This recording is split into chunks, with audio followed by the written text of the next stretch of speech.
Drizzle और Tweety की प्रेमिका दुनिया में वापस आपका स्वागत है, जहां प्रत्येक कदम एक नया खोज और प्रत्येक पल एक रोमांच है। जैसे ही वे पुनः अद्भुत जंगल की सीमा पर खड़े हुए, जंगल ने छुपी हुई आश्चर्यजनक बातों का राज़ नुक्ता वाहिद किया, जिन्हें खोजने की अपेक्षा कर रहे थे।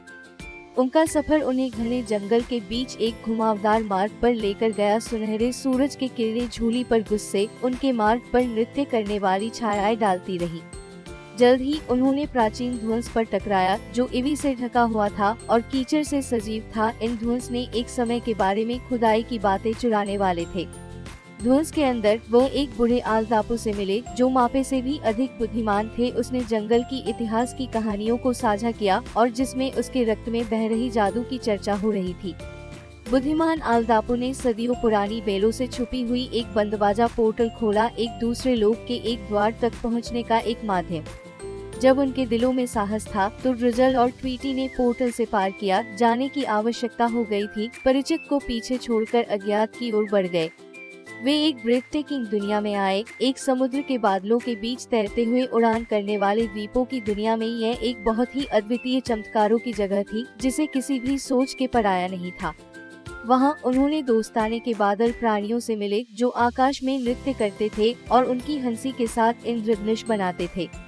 जब उन्होंने इस अद्वितीय दुनिया की खोज की, तो उन्होंने एक जादू समय की घटना का साक्षात्कार किया। एक तेज कॉमेट की जन्म की घटना, जो आकाश में दौड़ती हुई जाती थी, अपने पीछे स्टारडस्ट की रेखाएं छोड़ती हुई।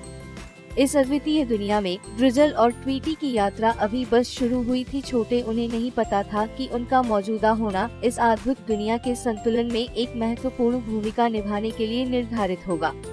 बादल के प्राणियों ने उनका स्वागत खुले दिल से किया, अपनी मोहक दुनिया और उड़ने वाले द्वीपों के रहस्यों को साझा किया। उन्होंने पाया कि प्रत्येक द्वीप में अद्वितीय आश्चर्य और चुनौतियां छिपी थी। बादलों के बीच उन्होंने एक एक्वाटिक द्वीप की सतह पर खुदरा एक रहस्यमयी पूर्वानुमान को खोजा। यह इसके बारे में बोलता था कि एक आगामी आकाशीय घटना के बारे में, जो उनकी दुनिया में समर्पण या कोलाहल ला सकती है। ड्रिजल और ट्वीटी जानते थे कि उन्हें इस रहस्यमयी दुनिया में पूर्वानुमान को व्याख्या करने और अपनी भूमिका को समझने की आवश्यकता है। उनके दिलों में संकल्प और जिम्मेदारी की भावना से भर गई। जब वे अपने सफर को जारी रखते हुए पहले देखे गए चमकदार कॉमेट को आकाश में वापस आया, जिसकी प्रकारित एक गर्म सुखद प्रकार के ऊपर डाली गई। बादल प्राणियां, जो पीढ़ियों से साझा जीते थे, ड्रिजल और ट्वीटी की ओर आशा के साथ देख रहे थे, महसूस कर रहे थे कि नए आने वाले यात्री पूर्वानुमान की कुंजी के पास है।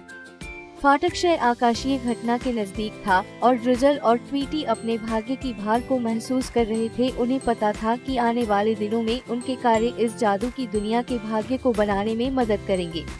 लेकिन उनके अटल मित्रता, चमकदार क्रिस्टल की शक्ति और उनके सफर में प्राप्त किए गए ज्ञान के साथ वे तैयार थे कि आगे क्या चुनौतियां हैं। छोटे ड्रैगन की बड़ी साहस की अगली कड़ी के अगले रोमांचक भाग के लिए बने रहें। आपका समर्थन हमारे लिए दुनिया का मतलब है।